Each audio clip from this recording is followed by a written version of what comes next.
कभी कभी किसी चुनाव की कहानी सिर्फ वोटों की गिनती में नहीं छुपी होती है, बल्कि उन सवालों में छिपी होती है जिसे लोग पूछने में, उसकी रियलिटी जानने में डरते हैं। और ये खासकर बिहार में हुआ है। और इस बार बिहार का चुनाव भी कुछ ऐसा ही था, जहां हर एक मोड़ पे एक नई रियलिटी थी, हर एक यूनिटी पे एक नई लेयर थी, और हर एक फैक्ट के पीछे एक सबसे बड़ा क्वेश्चन खड़ा था कि क्या वाकई में उतना साफ इलेक्शन हुआ जितना हमें दिखाया जा रहा है। इस पूरे मामले की शुरुआत ऐसे स्कीम से हुई जिसके टाइमिंग ने पूरे माहौल को बदल के रख दिया। चुनाव से ठीक कुछ दिन पहले बीजेपी ने बिहार की महिलाओं के खाते में मुख्यमंत्री महिला रोजगार योजना के नाम पर 10,000 रुपए छोटे मोटे बिजनेस करने के लिए 1,25,00,000 महिलाओं को डोनेट किया और कहा कि ये महिला एंटरप्रेन्योरशिप को ग्रो करने का कदम है। लेकिन जो ऑपोजिशन पार्टी है, विपक्षी पार्टी है, वो कहती है कि ये वोटर को इन्फ्लुएंस किया जा रहा है। वो इसलिए कह रही है कि मॉडल कोड ऑफ कंडक्ट के रूल के हिसाब से ये जरासर गलत है। उसमें साफ साफ लिखा है इलेक्शन डेट जब फिक्स हो जाता है तो कोई भी पार्टी लोगों को किसी स्कीम के नाम पर पैसा देकर अपनी ओर इन्फ्लुएंस ना करे। तो ये पहला प्रूफ हो गया कि इसमें बीजेपी बहुत ही बुरे तरीके से फंस रही है। और ये मेन क्वेश्चन है कि पैसा सही था या गलत। सवाल ये था कि इसकी टाइमिंग ऐसी क्यों चुनी गई। और ये हिस्ट्री यहीं पे समाप्त नहीं हुई। हमने जब डीपली रिसर्च किया तो आगे चलकर ये भी पाया कि डुप्लीकेट वोटर का भी एलिगेशन लगाया जा रहा है विपक्षी पार्टी के द्वारा। ये जो हारी हुई पार्टी है इनके द्वारा बीजेपी पर कि डुप्लीकेट वोटर्स का भी यूज हुआ है इस वाले 2025 इलेक्शन में। एक ही आदमी 2 बार रजिस्टर, किसी का नाम 2 बार, किसी का फोटो 2 बार कहीं और किसी का नाम अलग, फोटो अलग, एक ही फोटो कई नामों से, कई अलग अलग नामों से, और डुप्लीकेट वोटर्स का यूज करके ऐसे ऐसे जब नेता जीतते रहेंगे तो बिहार जैसे कई राज्य कहाँ जाएंगे।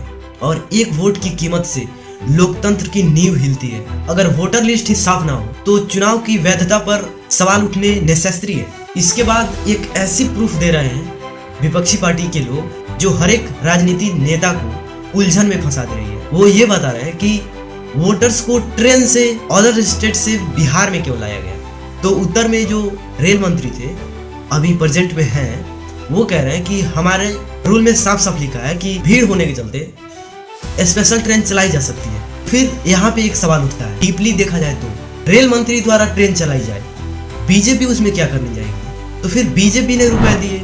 इलेक्शन कमीशन के रूल में साफ साफ लिखा है कि कोई भी पार्टी अपने पैसे देकर वोटर्स को एक जगह से दूसरे जगह ट्रांसपोर्ट नहीं कर सकती है। और ऐसा बीजेपी ने साफ साफ किया, सभी के सामने है।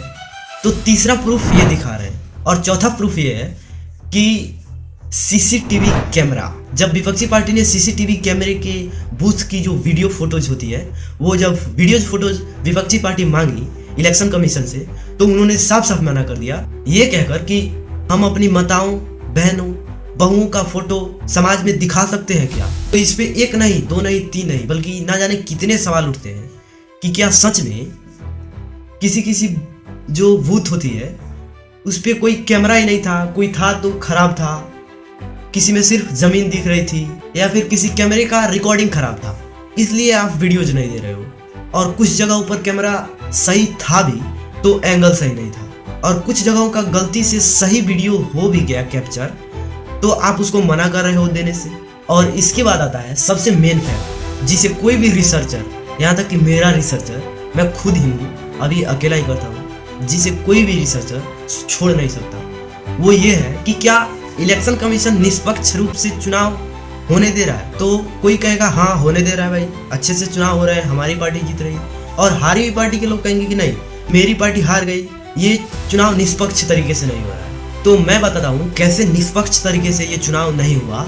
इसका मेन कारण है कि जब इसके पहले जितने भी इलेक्शन थे, कोई भी पार्टी जब इलेक्शन डेट फिक्स हो जाने के बाद लोगों को किसी स्कीम के द्वारा पैसे दे रही थी तो उसे इलेक्शन कमीशन ने रोक दिया। और जब बिहार में ईयर 2025 में चुनाव हुए हाल ही में, तो इलेक्शन कमीशन ने नहीं रोका। कई सारे जो जीती हुई पार्टी के लोग हैं वो कहेंगे कि नहीं, तो इतने प्रूफ दिखा रहे हो, बोल रहे हो, तो आप जाकर FIR दर्ज कर दो, कोर्ट में जाओ, आवाज उठाओ, हो जाती। लेकिन इसका भी एक प्रूफ है, मॉडल कोड ऑफ कंडक्ट के रूल में साफ साफ लिखा है कि कोई भी व्यक्ति इलेक्शन कमीशन के ऊपर FIR दर्ज नहीं कर सकता है।